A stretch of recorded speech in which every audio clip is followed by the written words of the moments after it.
Je vous invite dans ce lieu magnifique qui est le domaine du Taillé, qui est un lieu vraiment propice aux pratiques énergétiques, pour un stage d'initiation au shiatsu traditionnel, au zen shiatsu traditionnel. Alors, qu'est-ce que c'est que le shiatsu? Le shiatsu, c'est une technique de soins manuels japonais qui agit par pression des mains sur les trajets de méridiens de manière continue et régulière, mais néanmoins de façon assez précise et mesurée. Le shiatsu est basé sur l'énergétique traditionnelle chinoise et japonaise, sur le concept d'énergie, de polarité yin-yang et de méridien, que l'on connaît mieux en tant que méridien d'acupuncture. Les pressions du shiatsu sont toujours adaptées au receveur, ça c'est vraiment important de le dire, et donc à la condition physique du receveur. Donc on parle de donneur et de receveur en shiatsu, et donc le shiatsu se pratique traditionnellement au sol sur tatami, et le receveur est habillé de vêtements souples. Alors le Zen Shiatsu, qui a été fondé par Shizuto Masunaga dans le courant du XXe siècle et qui a renouvelé, qui a redonné une nouvelle direction, un nouvel essor au shiatsu traditionnel. Ce Zen Shiatsu met vraiment l'accent sur, d'une part, la circulation du chi et d'autre part sur l'état psychique et les préoccupations du receveur. Parce que, eh bien, aujourd'hui, on sait bien que l'état psychique d'une personne va beaucoup influer sur les circulations vitales qui font la santé.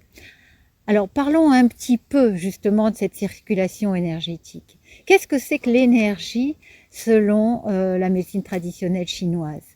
Eh bien, c'est justement une circulation libre de fluides qui vont porter des informations. Alors, les fluides, eh bien, on est composé à 60% d'eau, mais ces fluides, c'est le sang, la lymphe, les liquides cellulaires, intracellulaires, extracellulaires, et bien d'autres liquides encore, les liquides qu'il y a dans les fascias, qui sont des tissus de soutien.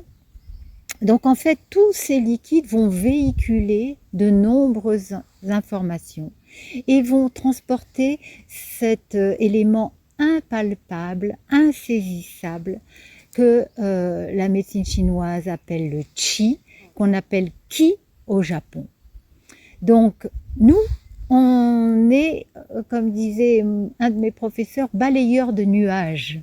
C'est-à-dire qu'on va aider à ce que les tensions disparaissent, s'atténuent d'abord, puis disparaissent grâce à ces fameuses pressions, compressions et relâchements faites par les mains du donneur.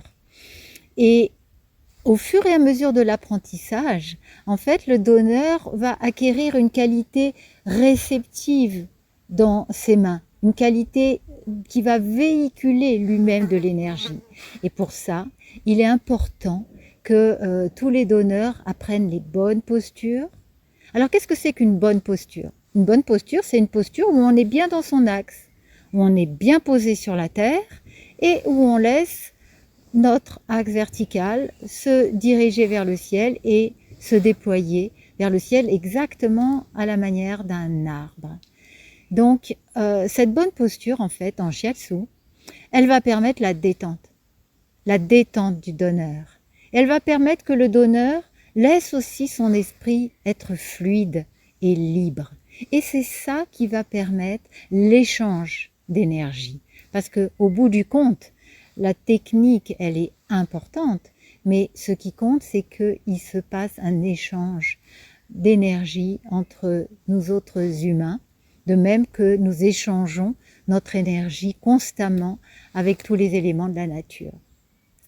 Alors, pour se préparer à cette bonne posture, eh bien, tous les matins, en préparation, on va aller dans la nature, justement, dans cette merveilleuse nature, pour pratiquer les exercices taoïstes, le Do-in, le yoga des méridiens, qui vont avoir pour effet, un effet très ciblé, d'assouplir les articulations. Et pour chacun, eh bien, chacun sait ce qu'il a à assouplir en particulier, ce qu'il a à tonifier, de laisser la respiration se diffuser dans tout le corps, de laisser le corps devenir plein de chi, plein d'énergie.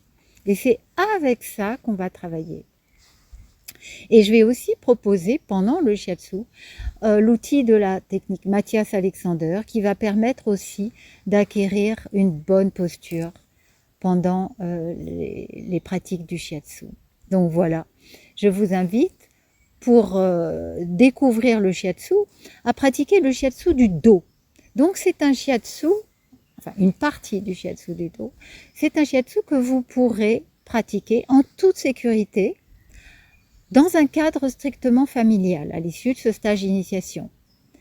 Et quand je dis en toute sécurité, c'est parce que justement, quand vous aurez acquis ces bonnes postures et cette réceptivité des mains, vous ne ferez jamais mal à votre receveur et vous saurez vous adapter à la condition physique des différents receveurs. On verra aussi les contre-indications, les limites du shiatsu. Le shiatsu ne peut pas tout faire, loin de là. Et donc, quels sont les effets principaux du shiatsu? Le shiatsu va réduire les tensions musculaires surtout, délier les raideurs articulaires.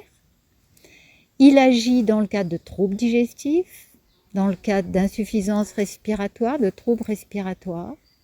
Le shiatsu agit sur le stress, sur les tensions émotionnelles. Alors comment ça se passe? C'est que quand le corps devient plus apaisé et plus détendu, eh bien l'esprit aussi s'apaise.